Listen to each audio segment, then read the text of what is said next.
À l'approche de la sortie du film Astérix et Obélix, l'Empire du Milieu, la chroniqueuse culture de Quotidien Ambre Chalumeau consacre ce mardi 24 janvier une soirée aux célèbres Gaulois sur TMC. Entretien. Chroniqueuse dans la bande de Yann Barthès depuis la rentrée 2020, Ambre Chalumeau décode et dépoussière chaque soir l'actualité culturelle dans Quotidien. Comme d'autres visages du talk-show de TMC avant elle, la journaliste de 25 ans va à son tour orchestrer une version XXL et en prime time de sa pastille quotidienne. Ce mardi 24 janvier, une semaine avant la sortie en salle du film L'Empire du Milieu de Guillaume Canet, Ambre Chalumeau va en effet proposer une soirée spéciale autour des plus célèbres des Gaulois que sont Astérix et Obélix. Entretien. On va de tenter de comprendre le phénomène Astérix après plusieurs de vos collègues de Quotidien, à votre tour d'avoir droit aux faveurs du prime time. Oui, c'était une envie commune avec les producteurs de l'émission. CIST ma 3e saison dans Quotidien, on attendait que je fasse mes armes sur ma chronique pour tenter un format long. Et puis il fallait aussi la bonne occasion. À quoi va ressembler cette soirée spéciale Astérix et Obélix? En se plongeant dans les archives d'Astérix, on a réalisé qu'il y avait un sujet passionnant à faire en longueur, en reprenant la mécanique de ma chronique dans Quotidien. À savoir montrer des archives, faire des passerelles entre les époques, s'amuser avec le passé. Que verra-t-on dans ce documentaire? On a pu suivre l'équipe du film Astérix et Obélix, l'Empire du Milieu et on va soulever le capot d'un tel long métrage. Une grande partie du documentaire est consacrée au phénomène Astérix, à ses origines et à son héritage, qu'on va tenter de comprendre grâce à des experts, de nombreuses interviews et en se plongeant dans les archives. Et il y a beaucoup à dire. On passe de l'aspect enfantin au discours bien plus intellectuel. CIST un sujet patrimonial que l'on va traiter avec les mêmes rouages que n'importe quelle autre œuvre littéraire.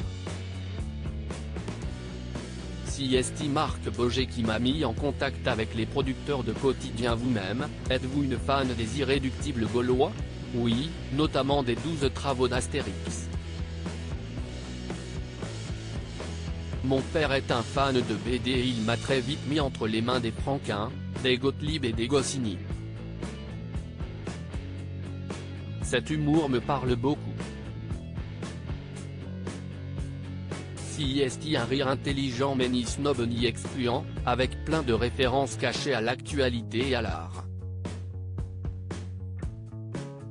Quel a été votre parcours avant votre arrivée dans Quotidien à la rentrée 2020? J'ai fait une prépa littéraire et puis des études de journalisme au CELSA. Après un stage à Society, j'y suis resté comme pigiste. CIST Marc Boger, alors rédacteur en chef du magazine et aussi chroniqueur dans Quotidien, qui m'a mis en contact avec les producteurs de l'émission. J'ai eu une chance folle. Nous nous sommes rencontrés et de nos échanges a vite émergé cette idée de parler de culture ensemble. Et surtout de la manière dont on voulait en parler, CIST à dire sans être excluant. Comment préparez-vous vos chroniques? Les sujets sont dictés par l'actualité, une sortie, une polémique autour d'une œuvre ou malheureusement, parfois, une nécrologie. Tout se décide le matin même puis débutent les recherches. Tout se fait à un rythme très rapide. Parler de culture à la télé est casse-gueule. Est-il facile de rendre la culture accessible à une heure de grande écoute? Si est-il vrai que parler de culture à la télé est une chose compliquée et casse-gueule? Dans Quotidien, on s'adresse à tout le monde donc il faut faire attention à ne disqualifier personne. À la fin de chaque chronique, j'essaie que celles et ceux qui n'avaient aucune notion sur le sujet abordé aient eu droit à une petite introduction. et que les experts aient pu découvrir une info en plus. Moi-même, je n'ai pas étudié le cinéma et je n'ai pas fait d'études littéraires plus poussées que ma prépa.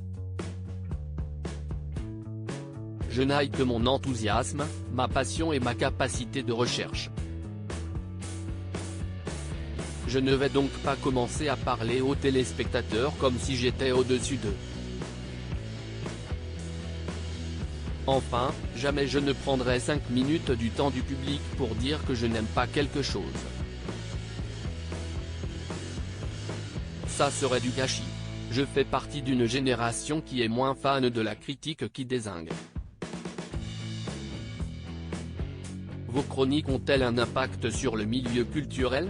Quotidien a une force de prescription assez folle et il n'est pas rare qu'un livre évoqué à l'antenne soit en tête des ventes sur Amazon le lendemain. Ou qu'un auteur me dise que son nombre d'abonnés Instagram a grimpé pendant la nuit. Si est-il toujours une satisfaction d'avoir le sentiment d'avoir servi à quelque chose comme d'avoir pu mettre un bouquin qui m'a touché entre les mains de quelqu'un. Même si je ne touche rien sur la vente de livres. Rire, j'ai un rapport presque boulimique à la culture. Votre entourage familial vous a-t-il donné goût à la culture ? Ambre Chalumeau est la fille d'Ariel Saraco, ancienne directrice de la création originale chez Canal+, et du journaliste, écrivain et scénariste Laurent Chalumeau. Note de la rédaction: oui, il serait mensonger et ingrat de dire que j'ai construit ma culture toute seule. J'ai la chance d'avoir des parents très cultivés et d'avoir grandi dans un appartement rempli de DVD et de livres dans lesquels ils me laissaient piocher. Si est précieux. J'ai un rapport presque boulimique à la culture, même si j'ai moins le temps depuis que je suis dans la vie active. Elle s'est aussi forgée grâce à des amis et à certains prescripteurs. Pour moi, la seule chose qui sépare qui que ce soit d'un grand classique, si est la manière de lui présenter.